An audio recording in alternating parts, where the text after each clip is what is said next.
Some mystery stories begin with strange lights or ghostly whispers. This one begins with a house that does not forget names. The day Alex Monroe opened the letter was the day everything changed. It was printed on thick paper with no return address and carried only a brief invitation. Stay as long as you want. No rent. No strings. Just isolation and peace. A house deep in the Oregon wilderness, completely free. It sounded too good to be true, and maybe that is why he hesitated. But something about the wording, something subtle but personal, seemed to reach out to him. It used his full name exactly as it appeared on documents he had never shared. The offer promised no interruptions, a place to restart his failing novel and disappear from the weight of failure. With nothing left to lose, he decided to accept. One last chance to make life feel like it was moving forward. One last story to write. One door to open. That was how it began. Welcome to Stories in Shadows, where every silence tells a secret and mystery. Stories hide in plain sight. Alex arrived at dusk as a pale fog kissed the treetops, and the gravel road beneath his tires disappeared into silence. The house stood alone, 3 stories tall, cloaked in moss and twilight. It looked like it had been forgotten by time, yet somehow cared for. No broken windows, no overgrown weeds, just stillness, too perfect to trust. Its porch light flickered to life as if sensing him pulling into the driveway. A crow perched on the railing, watched without moving.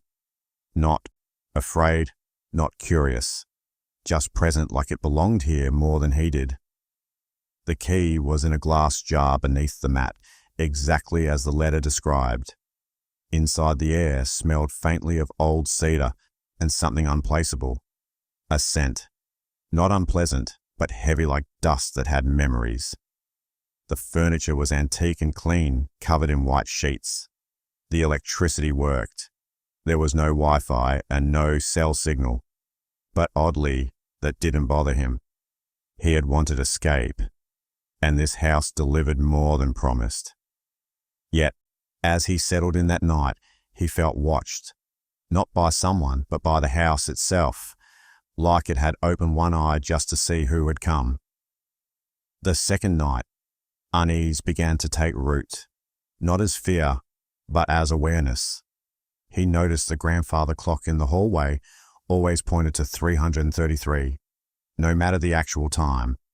He tried adjusting it only for it to return by morning. Curtains shifted, though windows stayed closed. Water from the faucet sometimes ran dark before clearing again. He chalked it up to old pipes, old mechanisms, nothing serious. But the sounds were harder to dismiss. Footsteps upstairs while he sat alone reading creaks from places he hadn't walked yet, and the occasional low thud from inside the walls. He recorded some of the noises, played them back, and heard whispers layered under the hum, faint but distinct, as if the house was speaking in its own language. Still he stayed, because leaving felt premature, irrational. He told himself he was being dramatic, overly imaginative, a writer spinning fear out of shadows. But deep inside he knew something was watching, not waiting. And that felt worse because it meant he was already part of whatever this place truly was. By the end of the first week, the dreams started vivid and disjointed images of rooms shifting, doorways melting into forests, and voices calling him by name, sometimes in the voice of his mother, other times in voices he could not place. One morning he woke up to find his belongings rearranged neatly as if inspected and returned. A notebook he hadn't touched lay open, filled with handwriting eerily similar to his own, but not quite matching. It contained notes about the house, dates, times, feelings he didn't remember recording. The handwriting grew more erratic toward the end, with one phrase repeated, "Do not stay twice." Every mirror in the house subtly distorted his reflection angles, not matching details missing or added. A photograph he hadn't noticed before hung in the hallway showing a man standing on the porch. The man wore clothes exactly like Alex had arrived in, but the face was blurred, stretched like the photo was trying to forget what it captured. He tried to take it down, but the nails would not budge, as if the frame had fused with the wall. Alex decided to explore the attic, a space the blueprints had shown, but the house's layout made difficult to reach. He found the staircase behind a bookshelf that hadn't moved the day before. The attic door opened on its own, and inside was colder than the rest of the house. Not physically, but emotionally, like stepping into a room where grief had lived too long. Boxes were stacked, but unlabeled. One corner held a rocking chair that moved slightly back and forth without sound. The windows were painted black from the inside, and one had claw marks on the frame. Not scratches, but gouges deep enough to expose wood grain. Something told him this room remembered what others forgot. He took photos, but the images came out blank, only capturing his shadow and the outline of the rocking chair. He sat for a moment, heart racing when he saw writing on the floor in faint chalk. One sentence, "Stay as long as you like, but never return twice." He stood quickly, the air thicker now, the silence louder.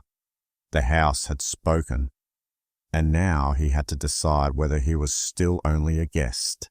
The following morning, the fog hadn't lifted. It clung to the trees and windows like a veil unwilling to move.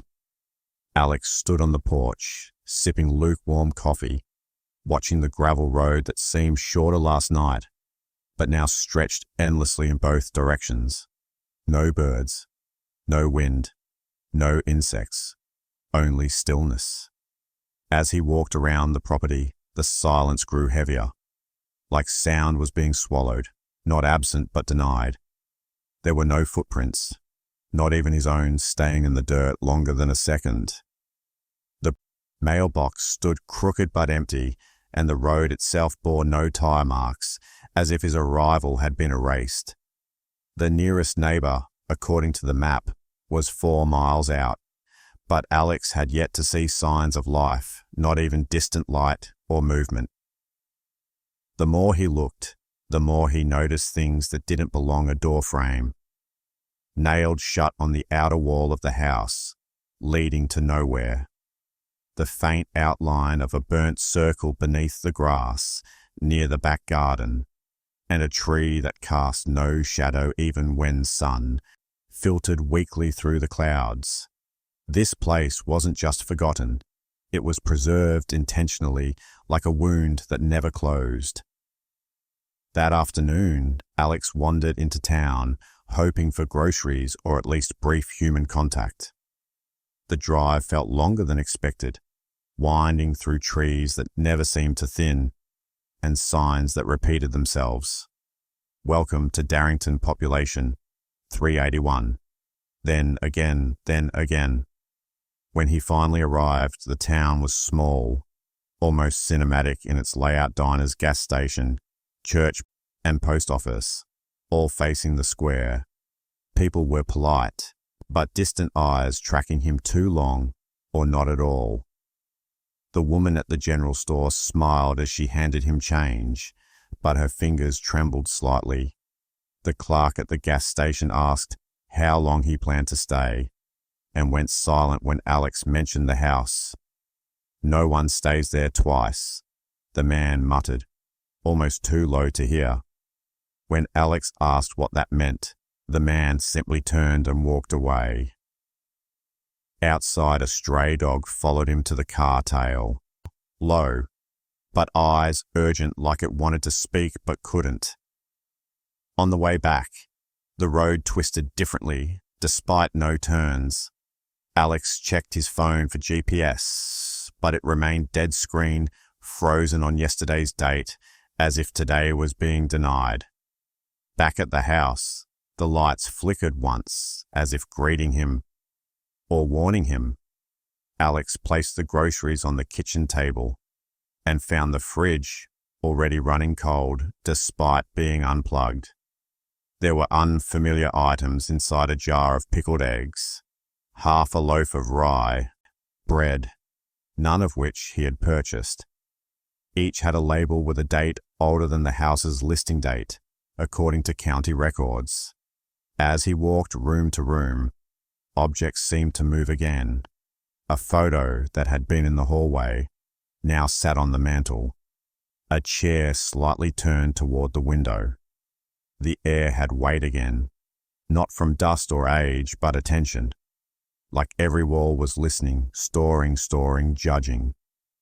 He returned to the bedroom and found the mattress flipped, the sheets untouched, yet folded neatly.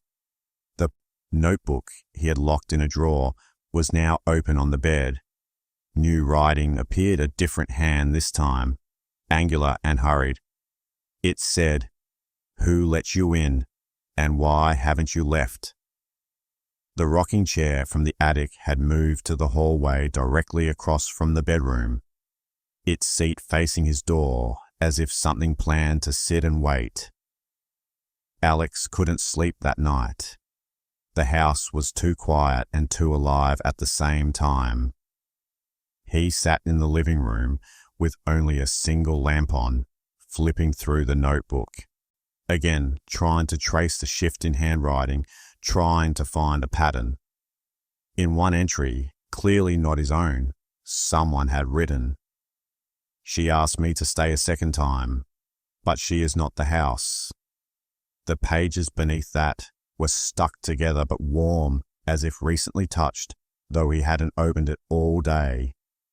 Outside, the porch creaked in intervals, not from wind, but in rhythm, as if someone paced slowly back and forth. He dared not look until the sound stopped. Suddenly the door clicked, unlocked by itself. Not swinging open, just unlocking like an invitation. He stayed frozen, breathing shallow. From upstairs came a soft lullaby, played slowly on something out of tune. It was the same melody his grandmother used to hum when he was 5, only no one else had ever known it.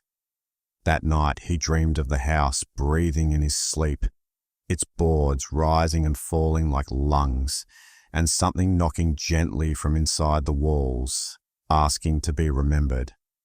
The next morning, Alex found a letter on the front steps folded in aged parchment tied with string. It hadn't been there when he went to bed, but now it sat perfectly centered, as if placed with care. The ink was faded, but the message was unmistakable. Welcome back. No one stays twice, unless they forget they ever left. The handwriting matched the first entry in the strange notebook, the one he hadn't written. He checked his car keys, still there. He tried starting the car, just to reassure himself. It worked, but the engine wouldn't even turn over, as if the vehicle no longer recognized the concept of leaving. He opened the glove box and found a photo he had never seen before, of himself standing in front of the house, smiling. But he had no memory of the picture being taken, and he was wearing different clothes. A small note was taped to the back. "You came back once already. This is your last stay." Alex dropped the photo. His hands were trembling now. He realized with sick clarity that he might not be on his first visit after all. Alex no longer trusted his memory, but worse, he no longer trusted the house.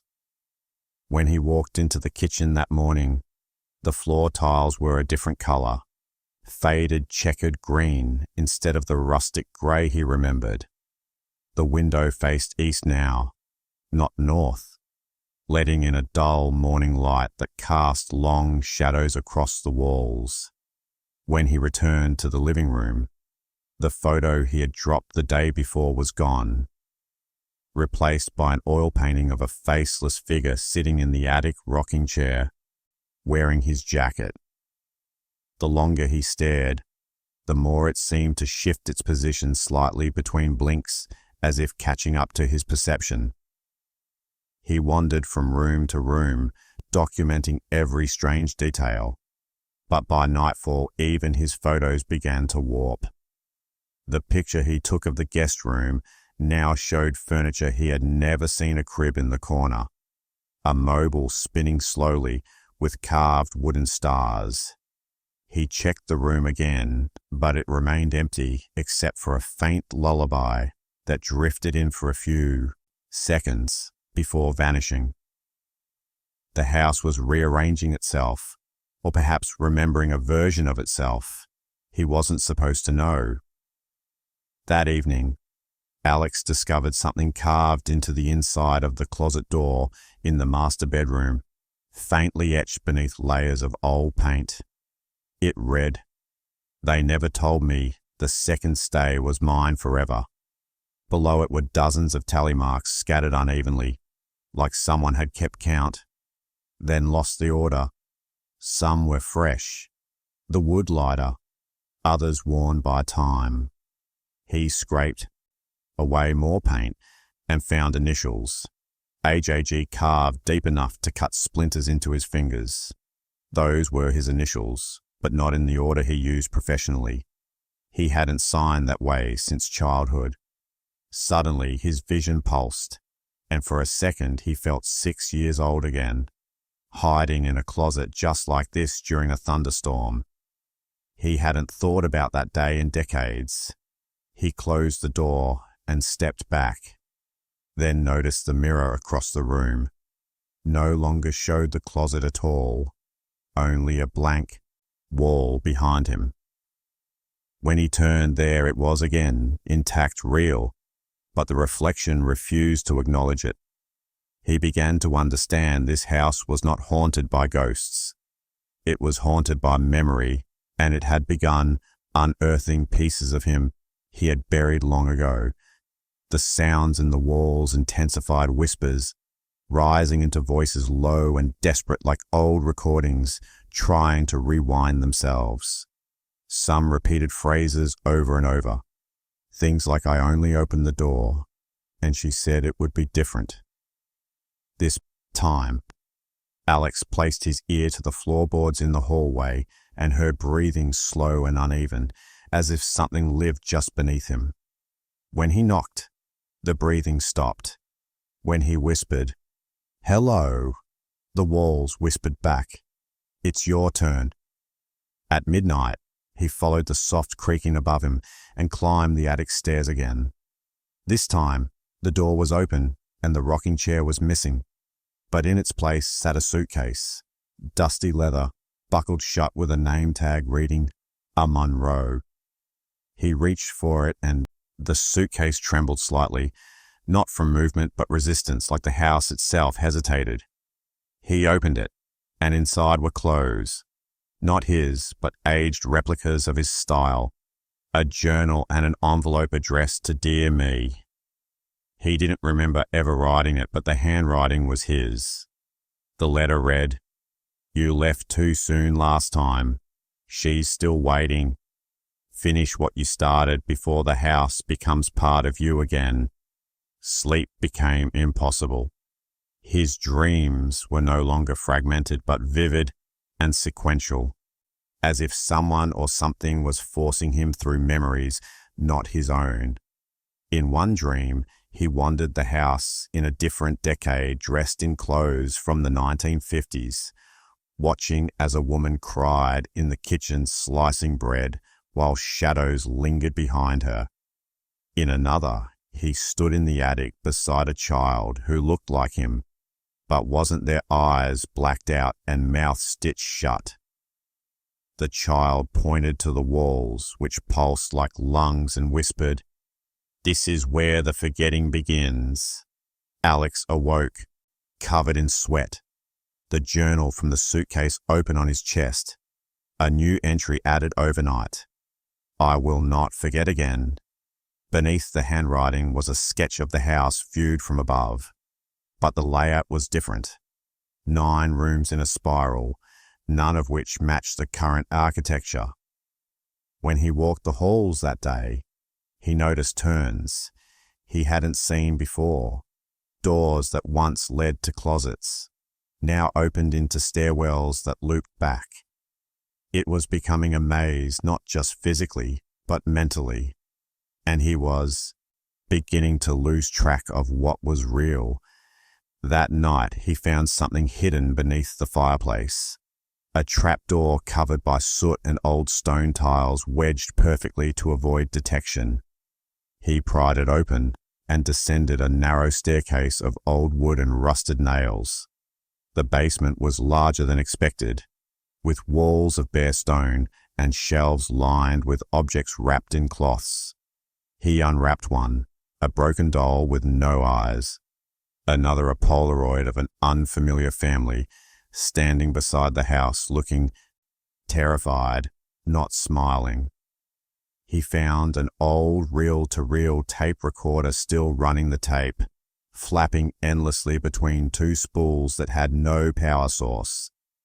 Playing it produced nothing but static, until suddenly a voice cracked through, familiar and scared. "Hello? Is anyone up there? I'm still here. Please don't leave me again." It was his voice, not just similar, but exact matching a voicemail. He had left himself years ago when stranded on a hiking trip. How it was here he couldn't explain. As he moved deeper, he found the walls covered in more writing, mostly scratched with nails. They said things like, "Stop remembering," and "second stays are permanent." He turned back toward the stairs, but the trapdoor had vanished, replaced by solid stone. Alex spent hours trapped in the stone room, before the walls thinned again, forming a narrow passage that pulsed with heat and the low thrum of something alive. He followed it through darkness into another section of the house he didn't recognize, a cellar with a rusted door marked "Occupants." He pushed it open, revealing rows of shelves filled with boxes labeled only by initials. Some boxes were open, revealing worn personal items, rings, glasses, notebooks. Strangely familiar, like they had once belonged to people he almost remembered. In the far corner was a dusty file cabinet. The drawers stuck, but he forced one open. Inside were photographs, dozens of them, each labeled with names, dates, and a red stamp that read, "Returned." All the faces were slightly blurred, but one stopped him completely. It was a photo of himself, or someone who looked like him, standing beside the house, wearing clothes from 20 years ago. The date read, July 2005, a time he had no memory of being in Oregon at all. And below, that return status failed. This was not just a haunted house, it was a record, a prison where memory was the key and also the lock. He took the photo upstairs and compared it to the mirror in the hallway. The reflection stared back at him unchanged, but the edges of his face looked softer, like the lines were being redrawn slightly. He whispered the date under his breath, July 2005, and his chest tightened as a wave of dizziness hit him. Visions flashed. Someone running through the woods, screaming the house, calling to them in a voice both maternal and mechanical. Doors opening when they should not, and the sensation of being watched by his own memories. He collapsed briefly on the stairs, only to awaken with the photo gone, replaced in his hand by a newspaper clipping. Darrington man, missing from rural property, family, says he never returned. The photo in the article was again him, but this time the name below read Andrew J. Grayson, not Alex Monroe. That was his birth name, the name only a few people knew. His parents had it changed when he was 10. After a year of therapy, he barely remembered. The realization struck hard. This wasn't his first time in the house. It was a return, and the house hadn't forgotten who he truly was, even if he had. That night he searched every drawer, bookshelf, and frame for anything else linking him to a previous visit. In the attic behind a loose board, he found a set of cassette tapes, each labeled in childlike handwriting. Andrew's stories. He borrowed an old tape player from the basement and pressed play. The first tape was filled with ambient noise, wind footsteps, whispers too soft to decode. Then a voice, a child's voice, began speaking a story about a house that could dream and forgot the people who entered, only to rewrite them later. The voice was as unmistakably, but younger, quieter, more afraid.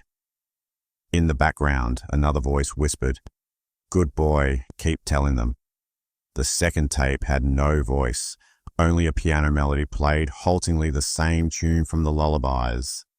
He stopped the tape and stared at the ceiling where he now saw faint chalk, drawings, constellations drawn by a child, maybe himself.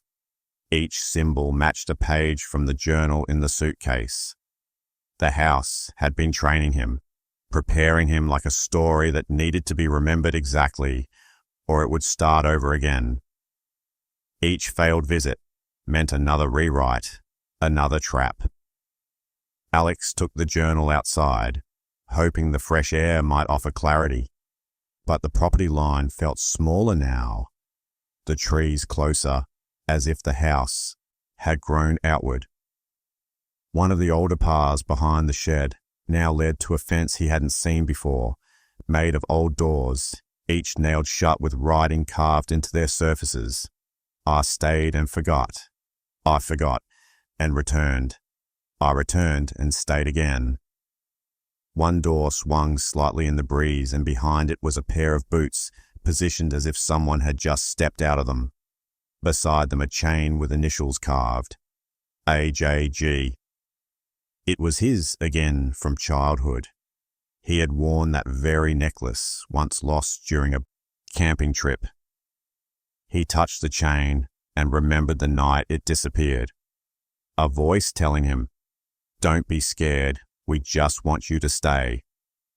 His parents had found him outside the next morning, asleep and silent for days. He had told them nothing, but inside, he remembered the house, or at least pieces of it.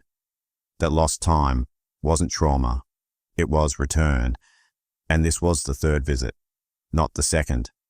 He returned to the cellar room with the occupant files and opened more drawers. Names kept repeating, initials tied to photographs blurred and repeated like templates. The deeper he went, the more he found faces that echoed his own slightly altered but unmistakable eyes. A variation of him in every decade since the 1940s. Some with different names, but all stamped, returned, failed. It wasn't just haunting, it was replication. The house wasn't simply feeding on fear, it was recreating its ideal resident over and over. He found one last folder sealed with wax. Inside was a legal document dated 1965, naming the property as part of a psychological experiment funded by an unknown foundation. The purpose: to explore cyclical memory erosion through environment-based simulation. The bottom line hit like a thunderclap. Subject: Andrew J. Grayson. Status: reintegration in progress. The final page was a hand-drawn map of the house, not as it was, but as it could become. Multiple winged spiral additions and a central void labeled "the room that never remembers." He closed the folder and heard a voice behind him, soft and familiar. "You left me here last time. Do you remember my name?" Alex spun around, but no one was there. Only the air itself seemed to pulse with the question hanging between walls. The voice had sounded like his sister's, but softer, like it came from inside his mind, not outside. He hadn't seen her in years, not since the night he wandered off during a family trip when they thought he had been sleepwalking. He'd returned with no memory, only scratches along his wrists shaped like fingerprints. He climbed the stairs back to the living room and found a new mirror, leaning against the wall, one he didn't own and hadn't brought. Inside the reflection, he was still holding the wax-sealed folder, but his eyes were black, entirely void of pupils. He blinked, and the mirror shattered violently without him touching it. Behind the shards was a message written on the wall in dripping ink, or something darker.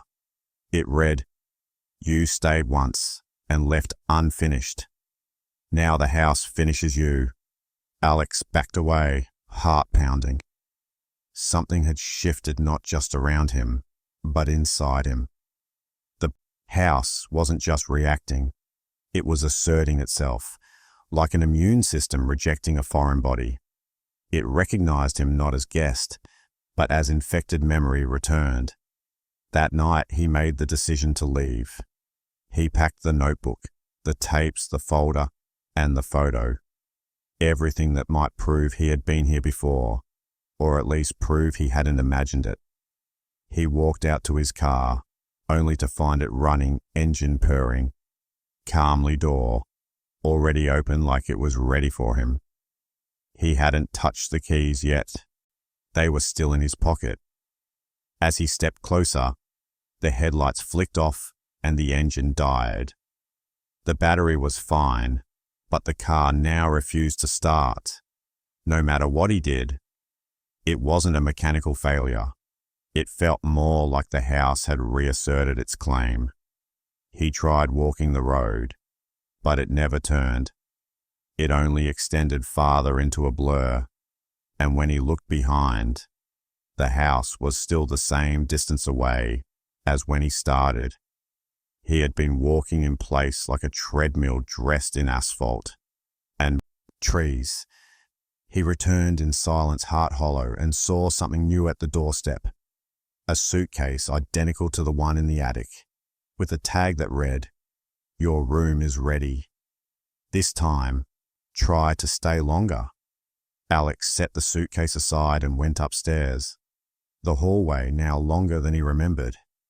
Each step echoed more than it should, as if the air had thickened. At the end of the corridor was a door he had never seen before, marked in brass lettering, "Observation Room." He opened it and found a space filled with hundreds of screens, each flickering black and white. Each screen showed a version of him entering the house on different dates with different hair lengths, clothes, facial hair. Each version of him walked through the same front door, paused, looked around. Some smiled, some looked afraid. Then each began to dissolve over time, faces fading or stretching rooms, warping until only static remained. At the center console was a large red button labeled "Recall Only." If failure confirmed, he reached toward it, and a jolt of static hit his fingers, forcing his hand back. The house did not want to be shut down. Not yet. In the corner, he noticed a figure watching the monitors, back turned, long coat unmoving. He called out, but it didn't respond. When he blinked, it was gone, replaced by a mirror that now showed him sitting in that same chair, silently observing himself. He awoke on the floor, unsure how he had passed out. Around him, the room had changed again. All the screens now showed the same image over and over. A locked door with a blood-red doorknob and the words, "Knock twice," written above it. He didn't recognize the room, but it felt familiar. The journal was beside him now, open to a new page, one he hadn't written. It read, "You can leave any time, you just have to forget." He flipped through earlier pages to find entire entries missing, text erased, ink lifted like it had been unwritten, not just removed. The house wasn't just preserving memory, it was actively editing him, shaping what stayed and what vanished. He now felt a weight in his pocket and pulled out an unfamiliar key, cold and curved like bone. Its tag read, "The room you must not open."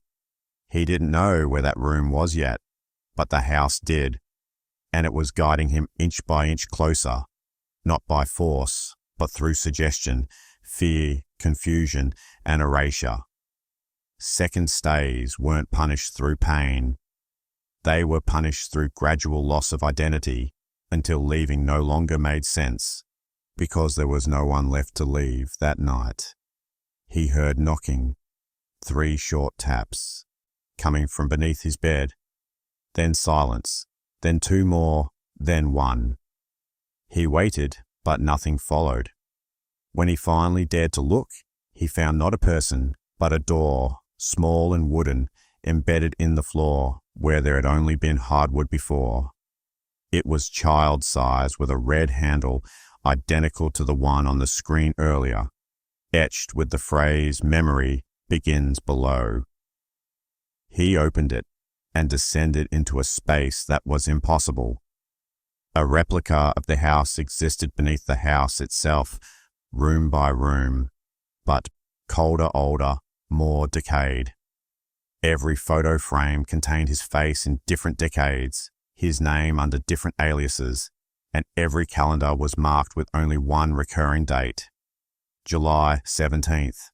No year, just that one day, over and over like a countdown that never resolved. In the kitchen, he found a table set for one, with a handwritten menu. First stay, welcome. Second stay, remember. Third stay, reclaim. Dessert, self. The chair pulled out by itself, and the lights flickered on. Alex stepped back, but the door above slammed shut, locking him inside this version of the house, where the rules were no longer written, but enforced. In the replica kitchen, Alex refused to sit, but the chair creaked anyway, as if someone invisible had taken their place.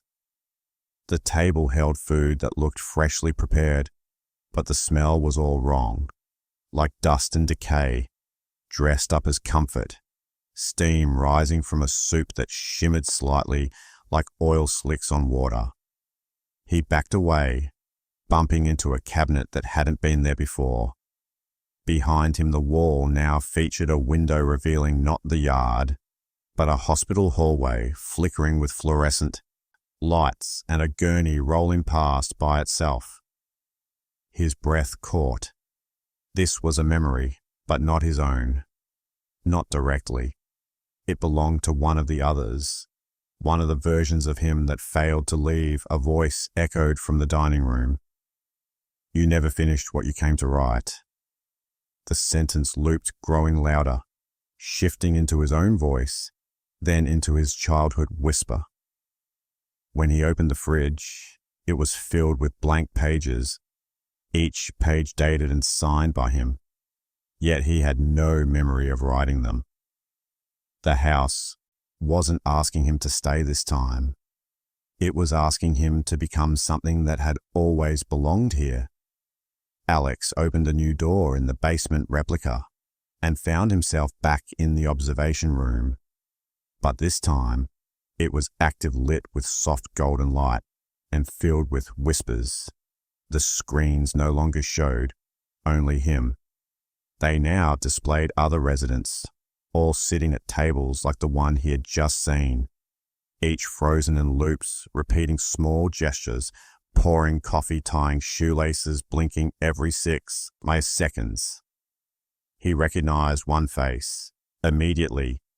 The gas station attendant, the man who had warned him about second stays. He was still here, just deeper hidden in repetition, like a skipped record. In the far corner, a child stared into a dark screen, unmoving, until the moment their eyes turned toward Alex, through the screen itself, and the monitor went black. In the center of the room stood a pedestal with a black box labeled "Voluntary Return." Below it, instructions written in clean print. Insert key. Close box. Remember nothing. Return. Alex reached for the box, but his hands wouldn't move. His body remained still, as if waiting for permission. It wasn't fear, but inertia. Something in the house pushing back on his autonomy, not stopping him, but stalling him, so memory could decay long enough to convince him to give in. The architecture of the house changed again, while he stood still. Doorways twisted into stairwells that led sideways. Gravity tilted slightly, floors bowed, and time began to blur. His wristwatch spun backward, then stopped entirely as light flickered in unnatural rhythms, like the sun and moon had been condensed into a single faulty bulb. Each room now connected to a different memory, a different failure of someone who had returned too soon. He stepped into one and found himself watching a woman sob at a vanity, her face a mirror of his own features distorted by grief and guilt. She whispered, "I told you not to stay again," before looking directly at him and vanishing into smoke. In another room, he found a crib, rocking slowly, with a note pinned inside. It read, "This time, make it to the end, or start again." His journal appeared in his hands, open to a page he didn't write. "You were always going to return because you never left." He turned the page and the words changed in real time, becoming smaller, tighter, harder to read until they vanished entirely, leaving only a single phrase in bold black script. "The house forgives, but never forgets."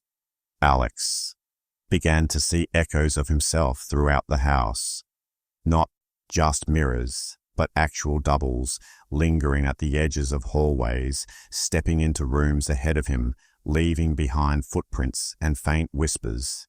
They spoke in layers, some urging him to stay, others screaming to run, but all with the same voice, his. The most disturbing echo stood outside in the yard, perfectly still, watching the front door, never blinking, never moving. He tried to confront it, but the glass between them refused to shatter. His phone vibrated for the first time since arrival, displaying a single message, "Unknown number, welcome back." Andrew, followed by a map of the house that kept updating, showing his position, shifting in real time, and corridors that weren't supposed to exist. A new location blinked red at the center, labeled, "The room that never remembers." He followed the map, only to find himself walking in circles each turn, bringing him back to the staircase, no matter the direction. The house was now folding reality itself, trapping him inside loops built from his own mind. The only path forward wasn't straight. It was inward, deeper into the parts of himself he had been made to forget. At last he found the door, a plain black frame pulsing with a deep red glow. No handle, no lock, only a plaque above it, engraved with the phrase, "Return is not exit." He placed his hand on the door, and the house seemed to sigh around him, wood creaking walls shifting a sound like breath after long silence. The door opened, not outward, but inward into a space of endless white, and inside stood the figure he had seen on the monitor chair, turned, waiting. Slowly it rotated to face him, and he saw himself, older, hollow-eyed, pale and calm. This version of him spoke with no sound, mouth moving as words appeared directly in Alex's mind. "You came back to escape, but escape was never yours. To give, only to lose." The older self stood up, extended a hand, and Alex took it. The room disappeared, and he was back in the attic, sitting in the rocking chair, as if he had never left. The suitcase sat unopened beside him, the journal blank again. The house had reset its story, but kept the same author. He now understood. The second stay wasn't about surviving.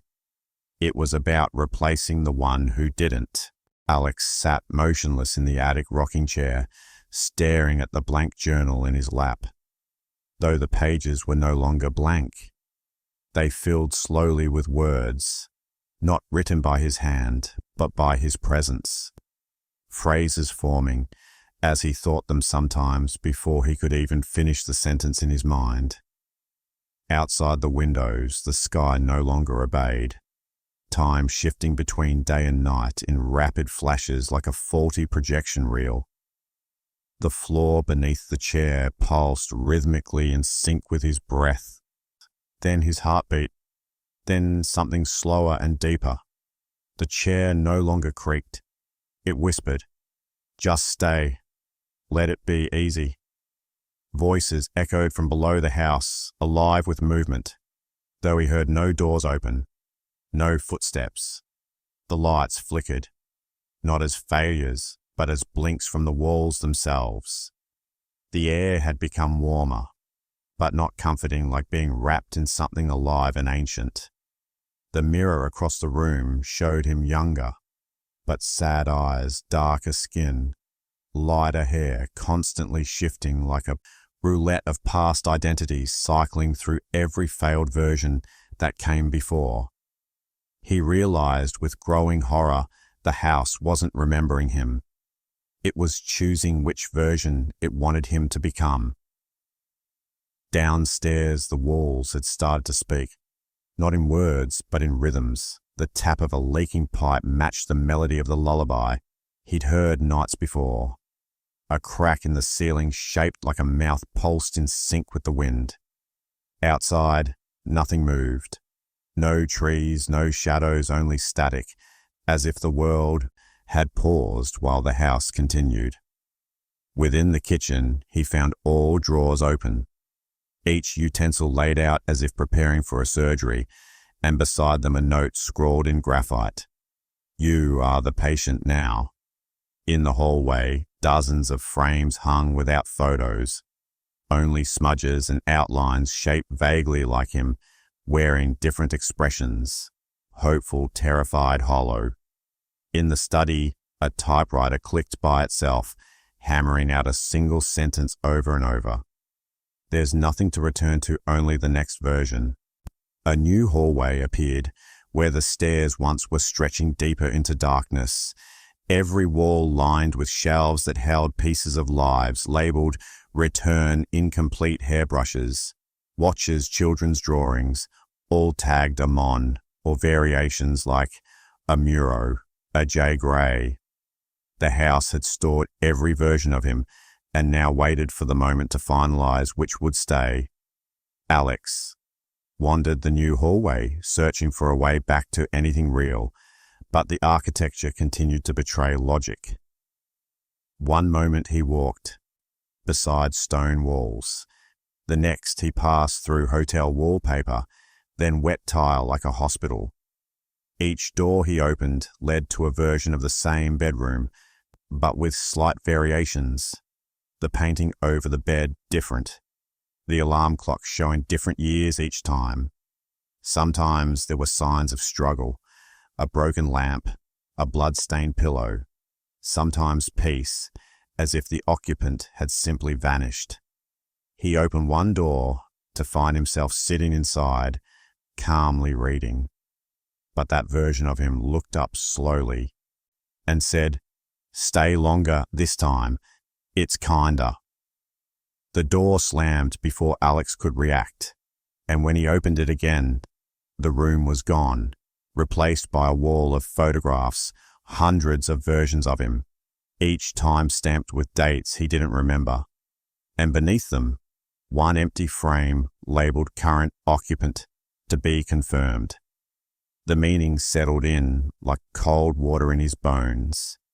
He wasn't the first Alex to walk this path. He was simply the latest candidate. The house would decide whether he stayed or whether he fed the next. He tried to write something in the journal to take control, to define his own thoughts, but the pen refused to move. It hovered in his hand, limp, no matter how hard he pressed. Then suddenly it dragged across the page by itself in looping spirals that formed the words, I accept, before falling from his grip. A tremor rolled through the house, and all doors shut simultaneously. Then came the sound of footsteps above and below and around, though none approached. A knock echoed from the chimney, then the kitchen sink, then the radio in the bedroom. All at once, each knock syncopated like a ritual in progress. The typewriter in the study began typing again, but faster now, changing messages every few seconds. Your memories are temporary. Her voice is permanent. Stay here. She is almost ready.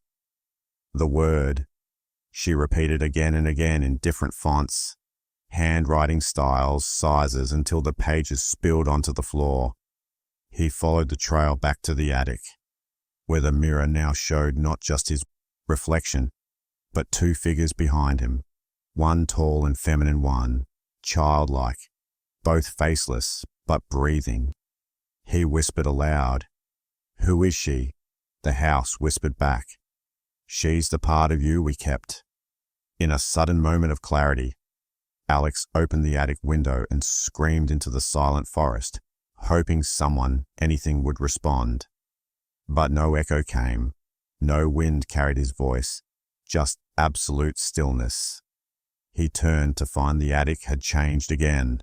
Furniture gone replaced by rows of rocking chairs, each holding items from different eras, a denim jacket, a baby blanket, a military dog tag, each with a plaque reading name, era, status, beneath the one he had just occupied.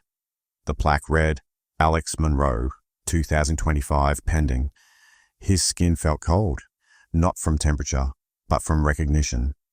He sat again, as if compelled, and the journal flipped to its final page, which read, "Would you like to overwrite or be overwritten?" A countdown began in the corner of his vision, one he hadn't noticed before, not on a device, but in his perception. 3, 2, 1, and then silence. Everything in the house paused, waiting for a decision that had already been made, not by him, but by the residue of who he used to be. The house did not trap people, it recycled them, repurposed them into its design. And now the door was opening again, ready to invite the next version inside. Alex descended from the attic into a house that no longer tried to mimic the real world. The floors breathed. The paintings bled images that morphed while he watched. A hallway stretched endlessly, repeating the same 4 doors like a glitching maze. At the end, he found a new door, marked simply her room. He entered slowly and found a nursery filled with antique toys arranged with surgical precision. A cradle sat beneath a dim mobile, spinning slowly, each arm holding miniature versions of the house at different stages of decay. On the far wall, a mural depicted a woman's face, but only from the nose down, her eyes erased, entirely replaced by black mirrors.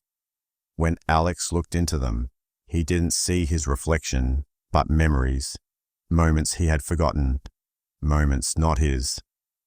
A voice whispered from the mobile, "It's not a haunting. It's a remembering." This house was her first and last thought. She's not a ghost. She's the architect.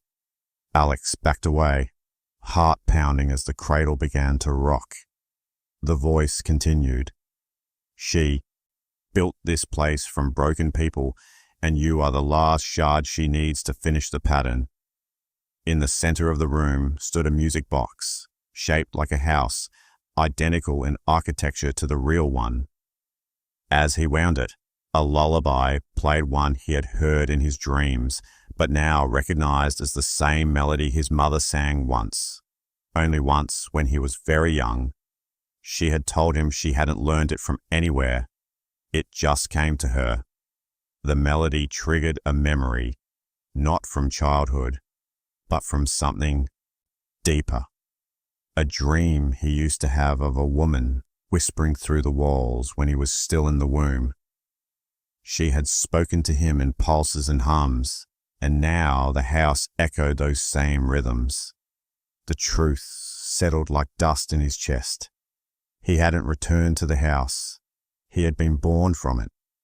The architecture was a cradle, a cocoon, a gestation space for psychological rebirth.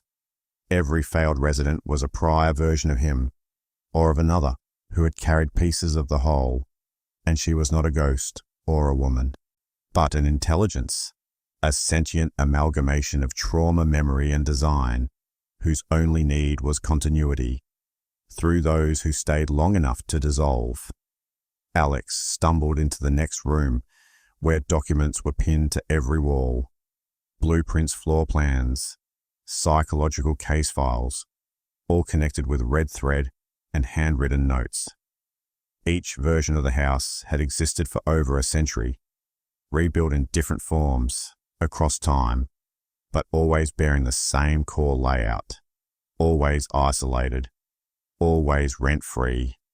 A photo showed a girl in 1913 standing in front of a house nearly identical to his, holding a sign that read, "She remembers for us." The file beneath labeled subject 0 revealed a girl named Edith Corwin, institutionalized for memory contagion syndrome. Her drawings matched the house precisely decades before it was built. The theory, written in looping script, stated that memory can root itself not in people, but in place, and with enough density, it becomes sentient. Edith had vanished from her hospital room, never found. Her final words written on a wall: "We are not haunted. We are becoming."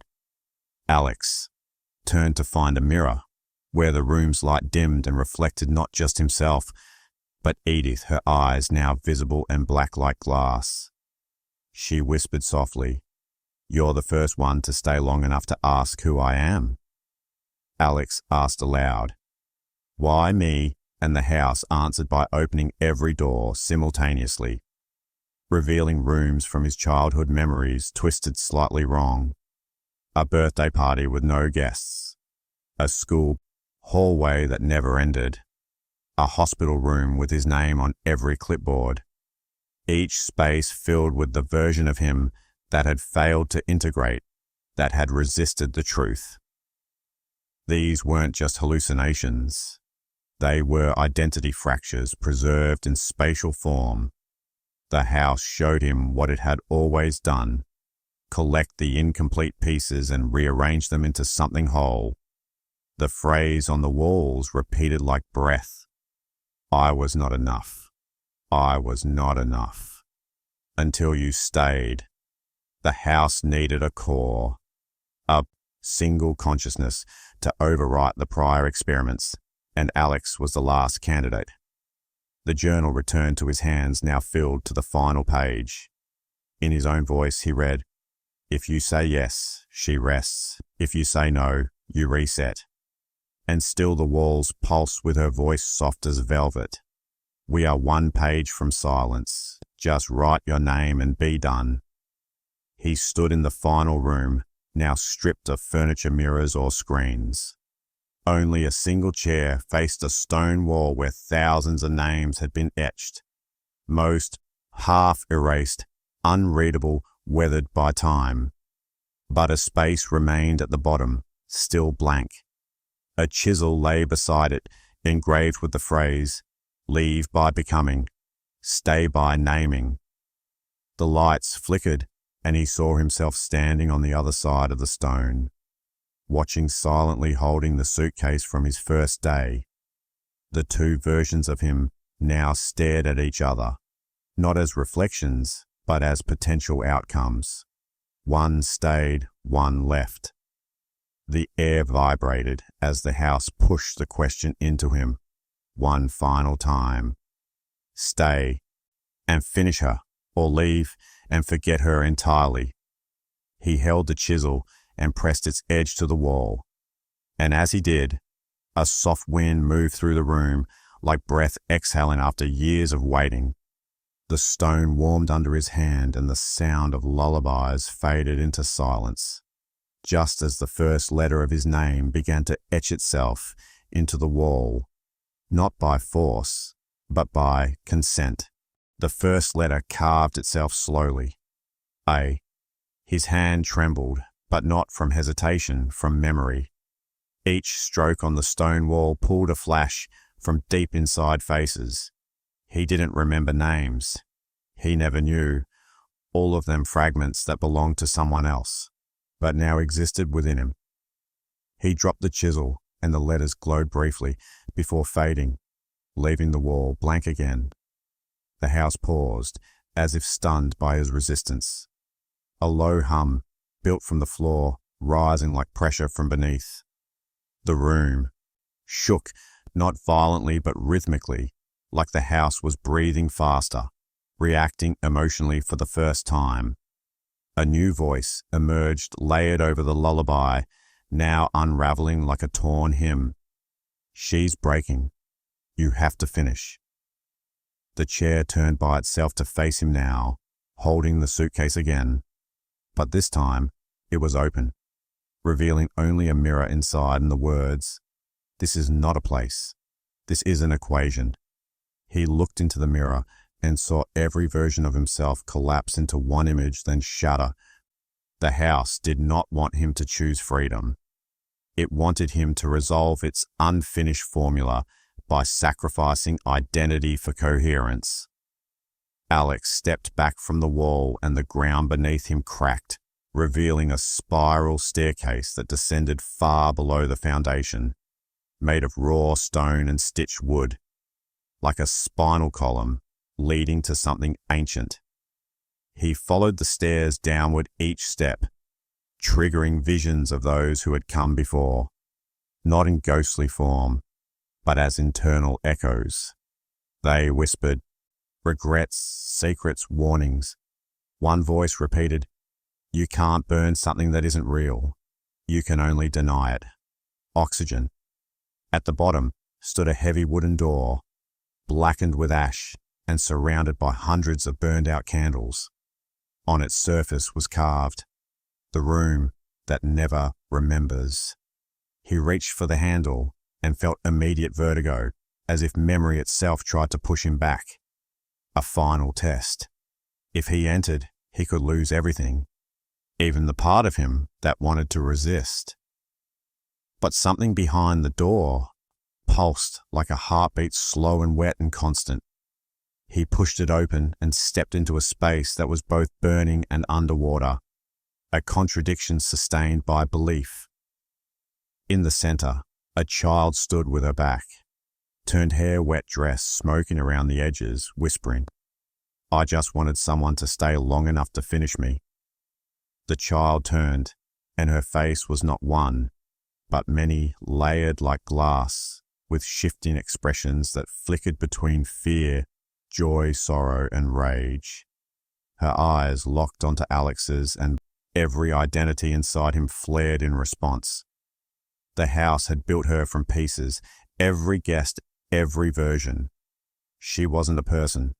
She was the memory of needing to be someone. Alex reached toward her, but his hand passed through her frame like light through smoke, and she whispered again, "But they always run. I'm tired of being incomplete."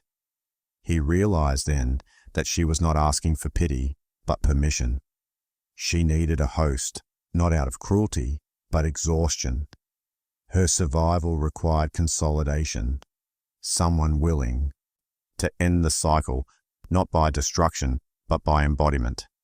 He could say yes, and she would finally sleep, and in return, he would become her vessel, her library, her continuity.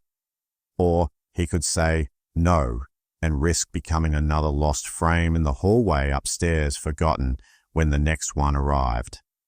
The fire in the room dimmed, the water grew still, and she asked simply, "Will you stay, or will you reset?" Alex knelt beside her and placed the journal at her feet, now filled completely each page, a record of the house, its changes, its illusions, its truths. The child reached for it but hesitated, as if waiting for his final answer. He whispered, "I remember," and her form shuddered, collapsing into light, that flowed into the pages, then into the mirror behind them, which cracked but did not break. The room began to collapse, not violently but like an unraveling thought. Furniture dissolving, floorboards vanishing, doorways folding in on themselves. One by one, the sounds of the house ceased until only breath remained. The stairwell behind him returned, and he climbed it slowly, feeling lighter with each step, not from freedom, but from release. The house no longer pulsed. It listened. In the main hallway, all the frames were now empty, all names erased. The wall where he was meant to carve his name stood blank, and the plaque beneath the rocking chair now read, "Only the unfinished remain." The house had not claimed him, nor had he claimed it. He had rewritten the story, not by escaping, but by refusing to be the ending. It demanded he stepped outside and found the sky still grey, the trees unmoved, the car still dead. Yet something had shifted. The silence was no longer oppressive. It was open. He carried nothing with him. No suitcase, no journal, only the weight of absence. The house behind him remained intact, but no longer watched.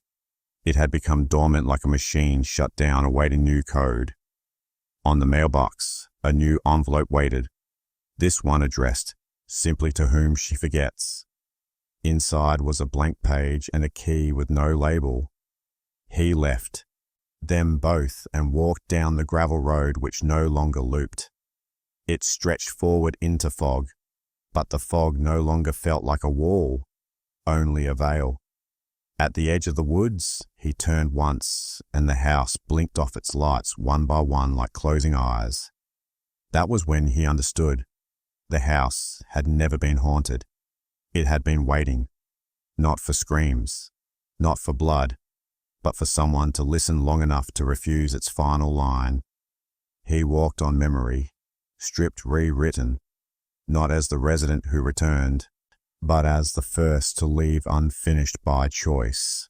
Alex walked for what felt like hours, though time had lost meaning somewhere between the first knock and the last refusal. The road beneath his feet began to shift from gravel to old pavement, then to forest path. Each change mirrored a memory he had since discarded, not forgotten, but left outside the architecture of the house. The sky opened slightly, showing stars that didn't match any constellation he recognized. Above him, the trees bent inward, forming an arch, a gate of branches guiding him forward. Then finally, a sign appeared, nailed to a crooked post. "Welcome back to Darrington." The town was still quiet, still eerie but different. Now it looked smaller, less imposing, as if it too had been under the house's gaze all along. The diner lights were on. This time the gas station played soft music, no longer static, and a single newspaper box stood outside the post office. The headline read, "Unknown man returns, no name, no past." As he stared, his reflection in the glass didn't mimic him perfectly. It blinked, half a second late, like it was catching up, trying to match what he had become, something no longer owned by the house, but forever shaped by it. He entered the town's general store, and no one stared this time. They simply moved aside, as if they knew, not what he had done, but what he had chosen.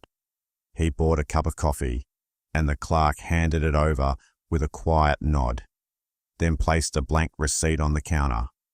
He turned it over and found a single line typed in faded ink. "Return if ready, rewrite if not." No, one signed it. No one had to. The journal had vanished, but the knowledge remained. He could still hear the lullaby, but now distant like a song half remembered from another life. Outside, a child walked past holding the same music box he had once seen in her room, spinning slowly, but not playing a sound. She stopped, looked up at him and smiled, not with familiarity, but with recognition. That was when he saw it. Her shadow was his size and shape, just half a step behind. Her eyes briefly shimmered black, before returning to brown, and she vanished into the diner. A new cycle had begun, but maybe this time someone else would choose to listen too, before the house wrote the ending for them. He rented a small room above the bookstore. In town, the owner never asked for ID or explanation, just handed him a key and returned to his crossword. The walls were thin, the floors creaked, and the window faced the old road leading back to the trees. He didn't sleep that first night, only sat by the window, watching for something that might follow. But nothing came, only quiet and the gentle hum of wind, like breath between chapters. On the second night, he began to write again, not from fear, but clarity. The words came easily, like water from a thawed spring, not just about the house, but about himself. Each page a refusal to be reabsorbed, each chapter an act of separation. He didn't need to prove what had happened. The house had never asked to be believed. It had only asked to be finished, and he had denied it. That ending, he didn't escape the house because he outsmarted it. He escaped because he outweighted it, and in doing so, rewrote the final rule. No one stays in this house twice, unless they never leave the first time at all. Weeks passed, then months, and he stayed quiet in the town, blending into the background like a missing puzzle piece, slipping into the wrong box. The townspeople never mentioned the house again, as if it had never existed or had already found someone new.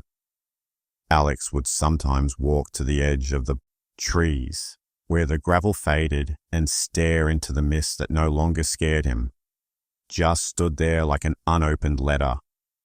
He knew someone would go back eventually. Someone always did. And if they did, maybe they'd find a version of him still inside. Maybe he was still rocking quietly in the attic, or whispering in the walls, or writing in the journal. Or maybe the house had let go of him entirely, not from mercy, but necessity. Even monsters tire of unfinished stories. Maybe in time, the forest would grow. Over the road, maybe the sign would fall. Maybe no one would ever find the house again, but he doubted it. The invitation would always return in a new envelope, a new voice, a new dream. But he had made his choice. He would not answer a second time. Some doors are better left unopened. Some memories should stay buried. And some places wait patiently for someone curious enough to listen. If you were drawn to this story, it means a part of you already hears that knocking. Stay with us for more tales that unravel slowly, whisper softly, and refuse to let go. Subscribe to Stories in Shadows for deeply psychological mystery, stories, dark truths, and twisted endings that linger long after the screen fades. New stories await, new keys turn. But remember, some offers sound too good for a reason. Turn back while you still can, or step inside and find out why.